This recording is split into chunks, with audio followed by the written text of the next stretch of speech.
Hi, I'm Mike Tausnick, the former mayor of East Hampton, and I'll be serving as your moderator for this discussion about affordable housing in East Hampton. Our sponsor for today's program is the East Hampton Affordable and Fair Housing Partnership. They're an advisory committee to the City of East Hampton whose mission is to support and promote fair and affordable housing through education and advocacy, as well as to serve as a local resource for tenants and landlords regarding fair housing laws and complaints. Through this presentation, we hope to provide our East Hampton viewers with education about affordable housing by introducing you to some of our neighbors who will help answer three basic questions. Who are the people that live in affordable housing here in East Hampton? How does the City of East Hampton plan for affordable housing? And how is affordable housing actually built here in East Hampton? We have three residents here to speak to us about their experiences as renters, homeowners, and neighbors. Together, they represent single-person households, families, and seniors like myself. In addition to the residents who've joined us, we've also have two individuals here who are involved in affordable housing production and local permitting. And to begin the conversation, we'll talk to Jessica Allen, the city planner in East Hampton. Hi, Jessica. Welcome to the program. Hi. Thanks for having me. Oh, it's a pleasure to have you here. And we're going to start off now to talk a little bit about the context and kind of what affordable housing is in East Hampton, because Sure. I'm not sure that we all understand it. Sure. So I think it's important to differentiate between housing that's affordable and affordable housing. So when we talk about housing that's affordable, the standard is that you shouldn't be spending more than a third of your household income on your rent or your mortgage. And so it should be affordable within the context of your household budget.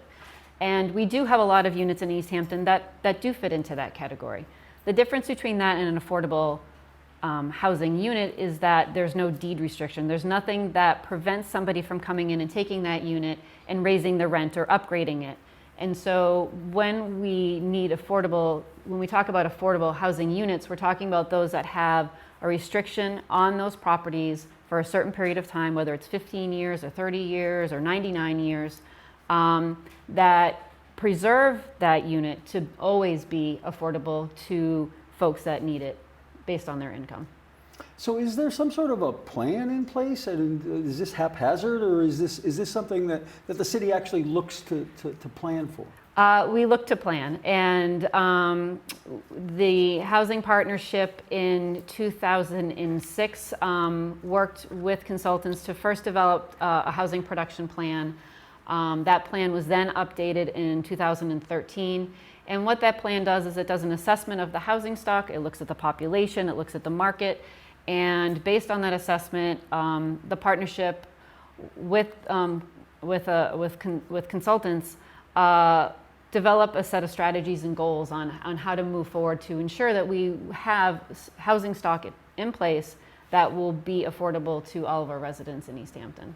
And I know that this affordable housing is really a statewide goal. And how does East Hampton compare? I mean, are we like our neighbors from that perspective? Sure. So the state goal that's set through the state laws is that 10% of a community's housing stock should be affordable, or deeded as affordable. So right now, with all of the new units that have come online between Parsons Village and the new units at 15 Cottage Street, we're looking at 7.28% of our housing stock, which is actually pretty good in comparison to some of our other communities. Now, some of the bigger communities like Northampton and Amherst, they've already hit that 10%. Holyoke, they've already hit that 10%. If you compare us to some of our peers like Ludlow, then we're doing much better than them. So I think we're on the right track. We still our goal is to hit that 10%, but we've made some big strides in the past couple of years. Well, that's great. So are there specific challenges that we have to deal with as a community with affordable housing? So I think one of the biggest challenges that we have in East Hampton is that we're fairly built out. There's not a lot of raw land left for development, especially for bigger housing developments. And as some other members tonight will talk about the finances of affordable housing, it's difficult to do really small affordable housing projects. And so without having that big pieces of land left, going into the mills or going into some of the existing buildings that we have and trying to rehab them can be extremely expensive. It's doable. It happened at 15 Cottage, but it has a price tag associated with it. And so that's one of the challenges, is just the remaining land that we have in East Hampton. The other is that we've approached the housing partnership and myself when local builders come in to talk to me about maybe doing, buying a multifamily and they want to turn one unit into affordable housing and maybe preserve the rest. When you start to talk to them about the process to get that unit on the subsidized housing list, about the paperwork they have to file, and then after that, doing the income qualification for the residents that will live there, and they'll have to continue to do that. It's very overwhelming, and it's shocking to them, and so they just turn to walk away. It's not worth their time to go through all of those to jump through all of those hoops to get one unit on the list for East Hampton. So I think that's a bigger state challenge. I think that's more of a statewide policy. Are there things that we can be doing at the statewide level to encourage some of these smaller developers to come in and be able to build these units? Because that's really what will help keep East Hampton moving forward in terms of getting units continually on the inventory. So to try to make it less challenging for someone who wants to do the right thing with affordable housing and doesn't really have the wherewithal to be able to follow all the rules that exist today. Right. So why is it important to have affordable housing? I don't. Well, I think as a city, I think we're changing, and we're changing very quickly. The demographics are changing. We're becoming wealthier. Housing prices are increasing very quickly in the past couple years. And so we still have a core population of low to moderate income individuals that have grown up here, that have family here, that want to be here. I mean, this is a great community, and everybody has the right to be in a great community. And I think it's part of our job at the city level is to make sure that those opportunities exist for anybody of any income level, to have safe, quality housing that they can have access to. And that's really a key goal and a mission for the planning department anyway, and I know the housing partnership. So. Well, sure. So the city's concerned that we stay kind of who we are and that we don't change, the demographics don't change us so much that we become a place where we can't afford to live anymore. Exactly. Wow, that's wonderful. Well, thanks, Jessica. I think that's really provided an awful lot of context for our next conversation. Thank you. So we have 3 guests with us this evening that are residents here in East Hampton that want to talk to us a little bit about their experiences with affordable housing. And I'm going to ask them to introduce themselves. Okay, I'm Marvin Ward, and I live in Cottage Square, which is what used to be the Dye Works building at 15 Cottage Street. So I'm the first person to occupy my apartment, and I had to wait for the building to be finished to move in.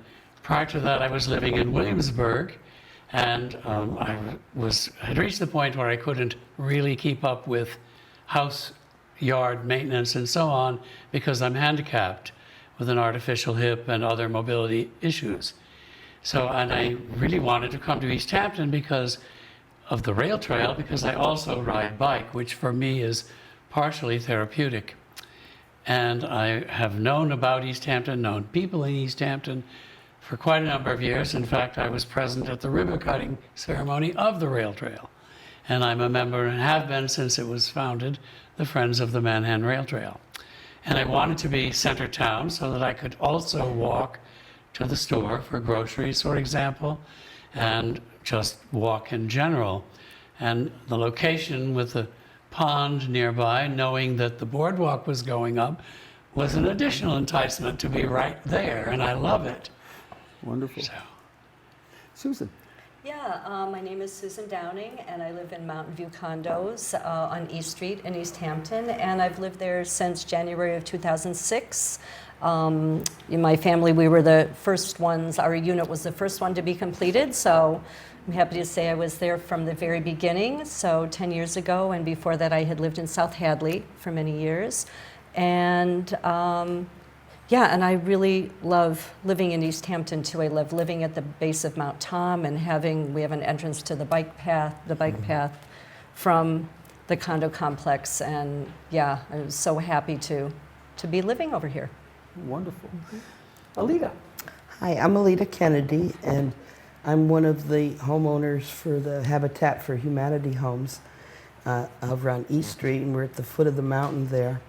And it's me and my grandson, and I've been raising him myself since he was a baby.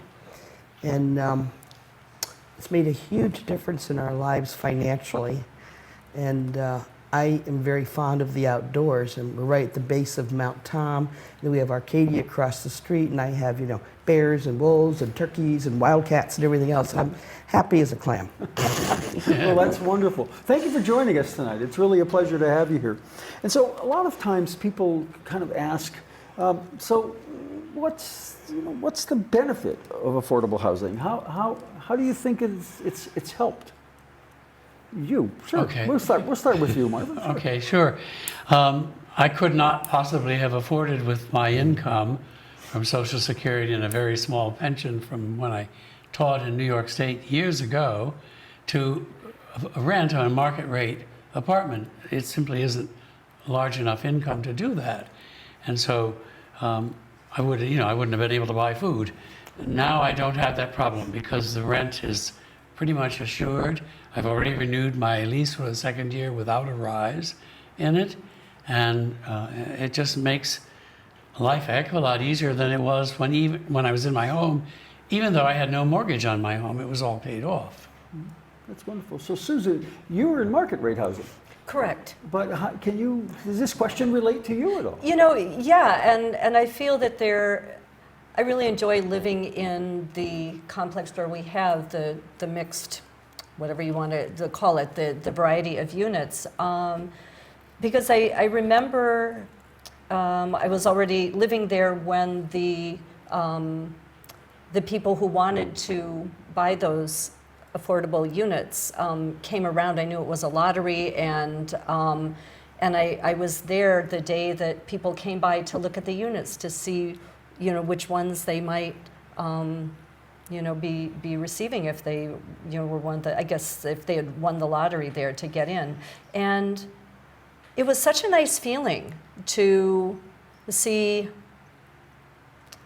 my future neighbors, because usually the neighbors, they come in one by one, moving into a complex, and it was just a really nice feeling to say, here are these new people who are coming in, and I'm going to get to know them, and it was like an instant sort of neighborhood, in a way that it wouldn't have been had people just bought the units one by one. So I really felt it was a nice sense of community that might not have developed otherwise. So you get to meet your neighbors even before they were your neighbors. Exactly, yeah, and it was really a really nice feeling. That's Yeah. great. So Alita, you're living in a duplex, right? It's a two-family home? Yeah, it's a shared lot. Yeah. Type of So deal. how is Habitat's property there and the fact that it's affordable to you? Has that been a... It's made a huge impact on our lives financially, because we were living in apartments where the rent went up every single year, and my income didn't. I live on Social Security and a little bit of welfare for my grandson, and that never changes. Very rarely does it go up, and the rent kept going up, and we kept getting more and more broke, and I was having to cancel doctor's appointments because I didn't have the money to buy gas for my car and that kind of stuff. So it's just made a big difference in that aspect. And like I said, I really do enjoy being at the foot of the mountain. That's something I haven't had for quite a while, is the exposure to the wildlife there.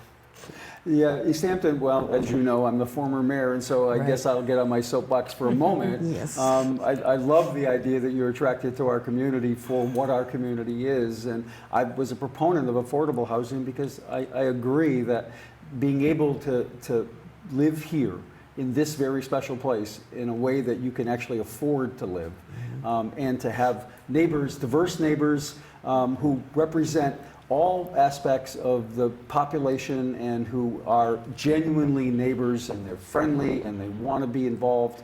It's just wonderful to hear it coming from folks who haven't lived here all their lives, and I really appreciate that part of it. You knew you were buying in a mixed unit, and Yes. and that didn't persuade you to do something different? It didn't, and in fact, my income at the time was such that I could have myself potentially applied for the lottery. It was interesting.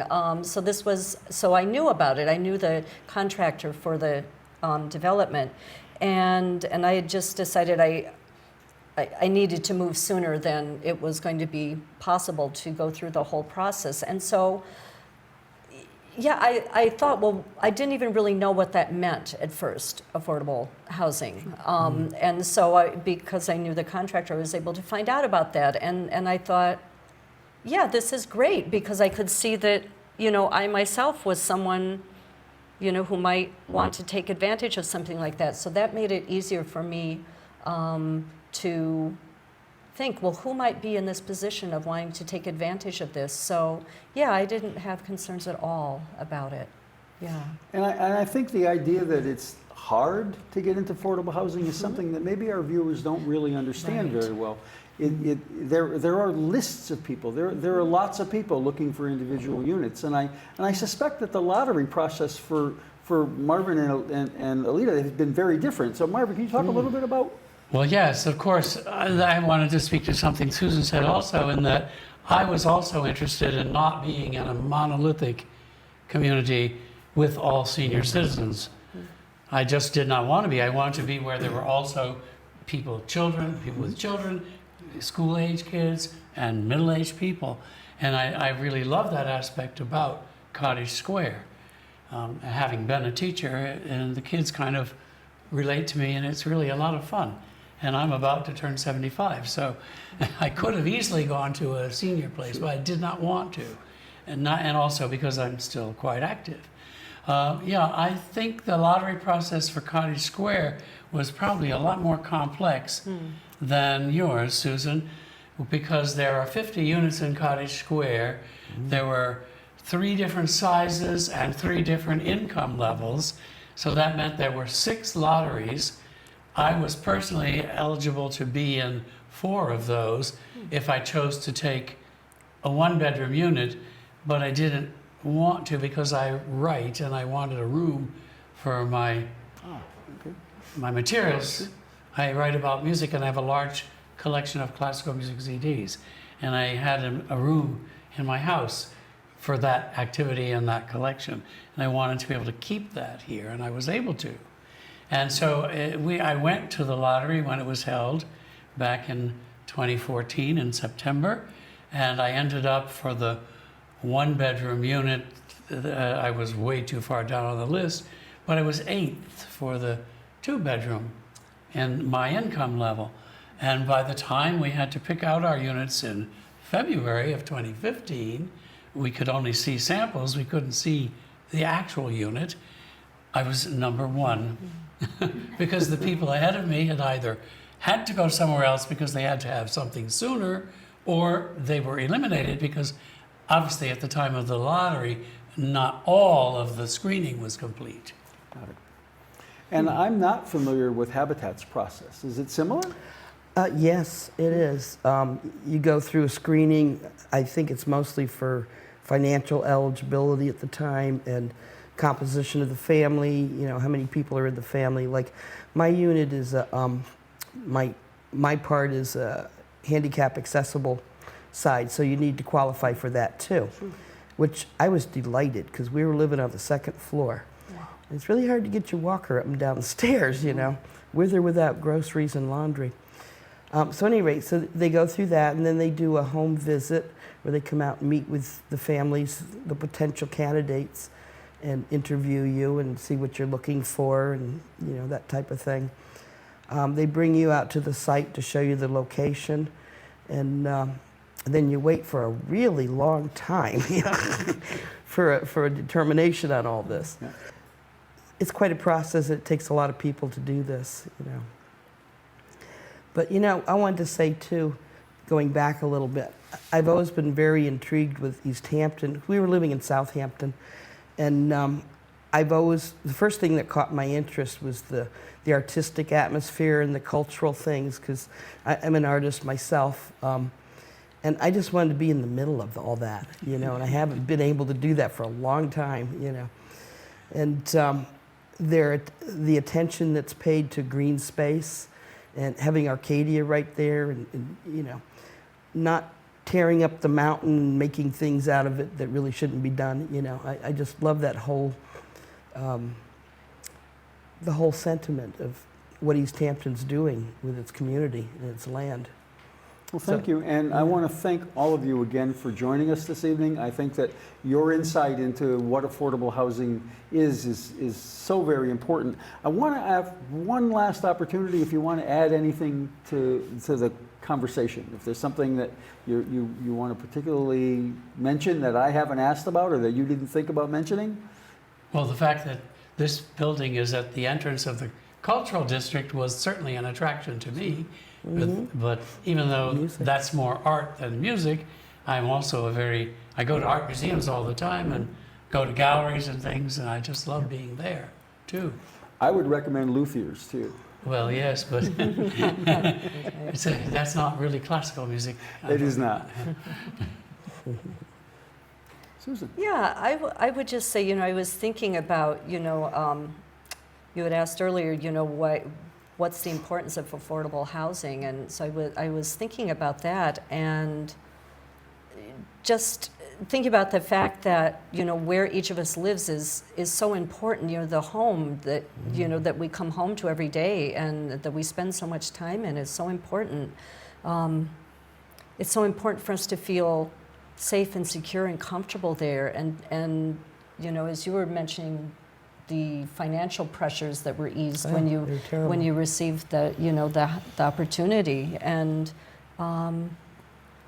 so it seems to me, just in terms of our well-being and our happiness, having the opportunity to have the affordable housing in the community just really contributes to people being happier and less stressed out, and just a general better quality of life and better for our health and all of that. So there's so many benefits, I think, that go beyond simply the, you know, like the bottom line of finances. It's just that we have a happy Sense of well-being. Yeah, sense of well-being, Yeah, and I we can agree. be happy and not worry about, you know, being out on the street because the rent goes up. So that's what it was, sort of, you know, in our hearts we can relax and be happy, and The stress, that's what every I time see the rent in goes up, the stress was hideous. right, and that's what I see at Mountain View, that everyone just seems happy, you know, happy to be there and happy to be able to be there, and I think it just creates a wonderful atmosphere in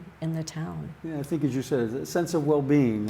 Yep, You know, truly. it's Well, you a know, comfort especially level. for me, because, you know, I qualify for senior housing and all this other good stuff, but having a child, none of them have 2 bedrooms. And I wasn't about to let that go, you know. This is a package deal, you know. I've been looking for like 6, 7 years for an apartment that was not 2 stories or a house or anything, and I've looked into everything I could think of. And the other issue I had was if I did find something in, you know, like an apartment or something, and you go in to apply, and they like to see a certain debt-to-income ratio. And I didn't have any debts per se, but my expenses for housing, you know, were 60-some-odd% of my income right off the bat, you know. They wouldn't even talk to me. They wouldn't even let me put an application in. And I was seriously thinking about maybe trying to buy an RV and living in that if we could find a place to park it year-round. It's like, God, what next? A tent, you know? Kind of hard to live in a tent. Yeah, well, I'm really happy for that you were able to land in that wonderful Habitat yeah. property, and that Marvin, you found I think a great spot for you at 15 Cottage Street and the old Dye Works. And Mountain View, that's a wonderful project. It was one of the first condo projects in town, and I recall the permitting actually during that process, and I think it's just a wonderful project. And all of the affordable housing in East Hampton has really been done well, and we now get a chance with our next guest to talk a little bit about developing affordable housing and how do you set the table for the great results that we just heard about. And this is Joanne Campbell, the Executive Director of Valley Community Development Corporation. Thanks for joining us, Joanne. Thanks for having me. So just for the audience, a little bit about Valley CDC. We're about to celebrate our 30th anniversary in 2017. And we basically focus on the creation and preservation of affordable housing. We do home ownership counseling for low and moderate income households, including first-time home buyers of any income. And we also work with homeowners who might be struggling financially or facing foreclosure. And that service is available throughout Hampshire County, but we specifically focus on East Hampton, Northampton, Amherst, and Hadley. This part of the valley, sure. Yes. And so your organization is responsible for building some of the affordable housing in East Hampton. Did you face any challenges? Right, so we are responsible for developing Parsons Village, a 38-unit family development on Parsons Street, which was completed last August. And all the families are living there now. And I think probably more broadly, the challenges of affordable housing varies based on the site that you choose. And so when we're looking for a site to develop, I mean, we're looking for lots of different things. So we're looking at zoning, we're looking at the topography of the site, we're looking at the location of the site, we're looking at the financial feasibility. Is there demolition involved? Is there relocation involved? So what's the community's feeling about affordable housing? Is the administration, the city council, or the select board, the mayor, the town manager, whether there's a partnership or there or not, what has the community done to identify what the need is for affordable housing? Because that makes it easier for an organization like Valley CDC to look at, because there's some evidence there that the community has already determined that there's a need for affordable housing, and therefore that is one of the reasons we're coming in to look for property to develop. And again, really depending on the site, you may have neighbors who are concerned, who are neutral, who are not sure whether this is a good thing for their neighborhood or not. And so that's also a challenge, and they usually call it NIMBY, not in my backyard. And so, we do try to work early on with the community and have some community meetings to explain what our potential plans are if we decide that we're going to move forward with a site.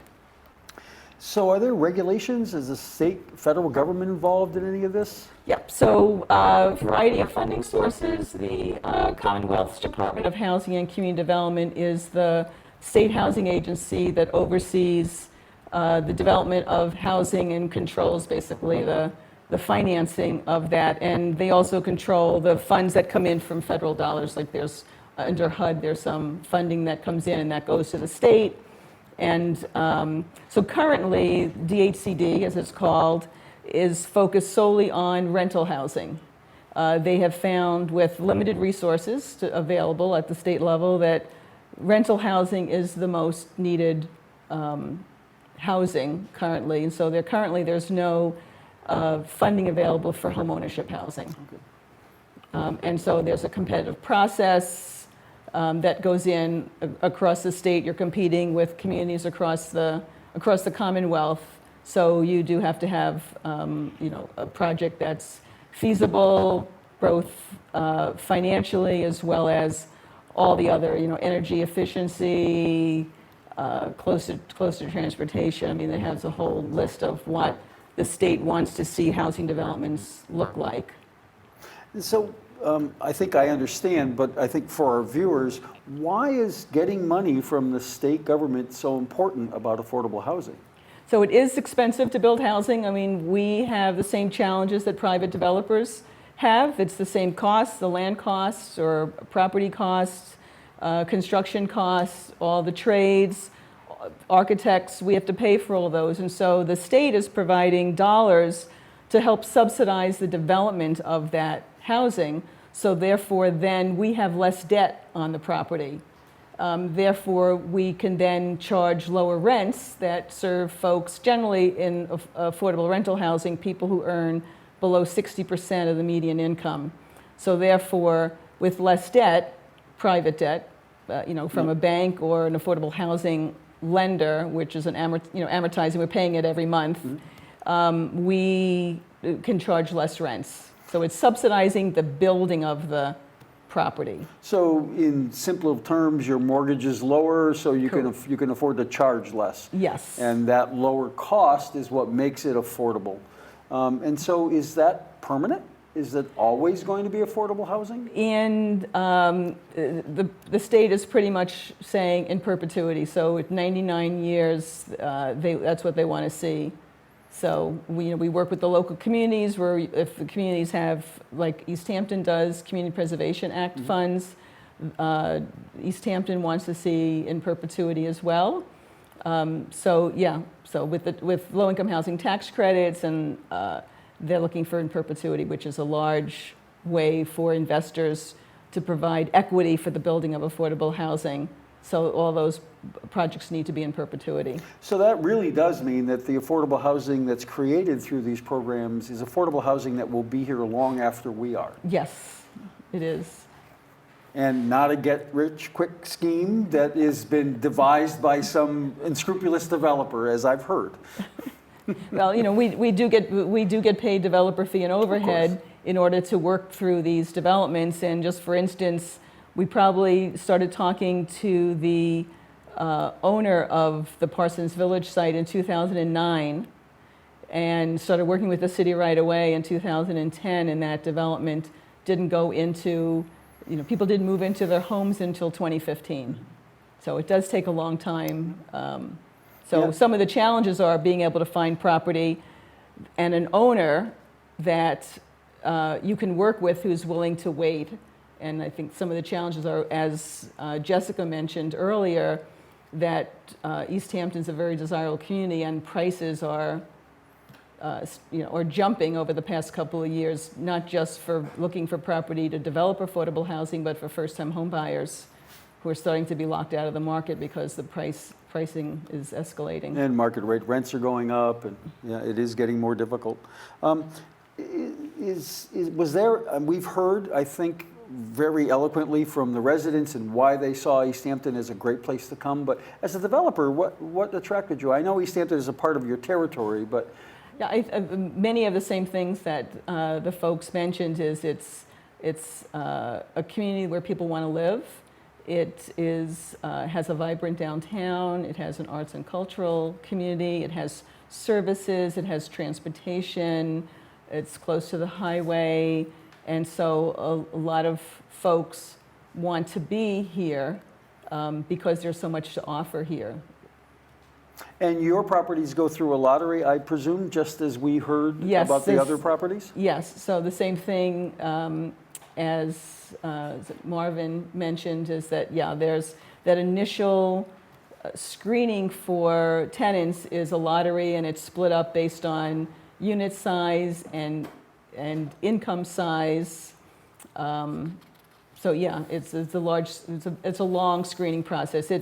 It's not for the lighthearted. It's a pretty challenging process, and we do like to let people know that there are people that help them if they need help with the applications and things of that sort. So for folks in the audience, people who are interested in living, whether it's Cottage Street or Parsons or the Housing Authority, people just need to get in contact with those organizations and ask for an application so they can be put on a waiting list.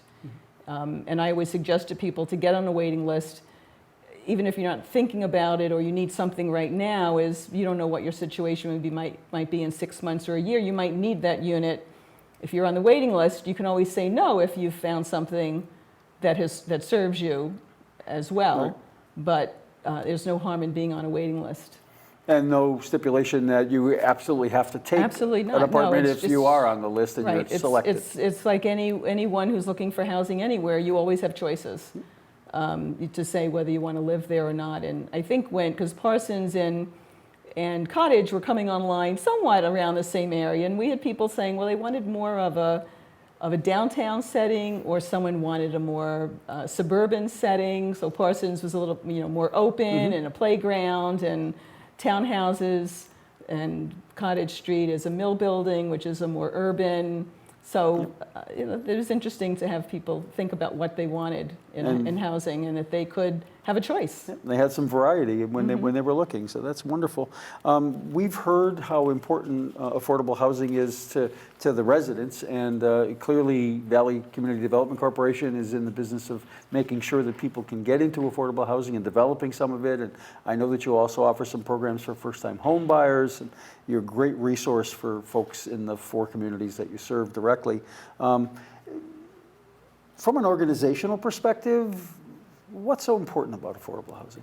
Well, I mean, obviously it's one of our, part of our mission, and I think it's, again, what the folks who are living in town who expressed a little while ago, it's the stability of having a place where the rent or the mortgage that you're paying is reasonable based on your income, alleviates the pressure of wondering how you're going to pay your bills or what bills you're going to pay. And having the stability of home allows you then to focus on other aspects of your life, whether it's raising your children or looking for a better education or looking for a better job. It takes that worry, and that maybe not totally. It's not, there's still... You still have to pay the rent. You still have to pay the rent. There's still a struggle with that because your car might break down, or but it alleviates some of the pressure of that, and it's you hear it when people talk about how it just eliminates that worry from them and allows them to focus on other aspects of their life, and they can be happy and relieved that they can focus on just living and enjoying life as best they can. Oh, it's wonderful. So I think that we've gotten a pretty good idea of what affordable housing is this evening, why people who are able to get into housing they can afford, whether it's subsidized, whether it's market rate. The sense that you get when you're in a safe and secure environment. I certainly want to thank everyone who's participated in today's program, including our guests and all of the wonderful staff here at East Hampton Media. We all want to live in a safe and secure environment, and I truly believe that our community and all of its citizens benefit from the diversity that's provided through the affordable housing and market rate housing that's been made available here in East Hampton. East Hampton is a small community. We really are, as I think Jessica mentioned, we're getting built out. There's very little space left for us to be developing.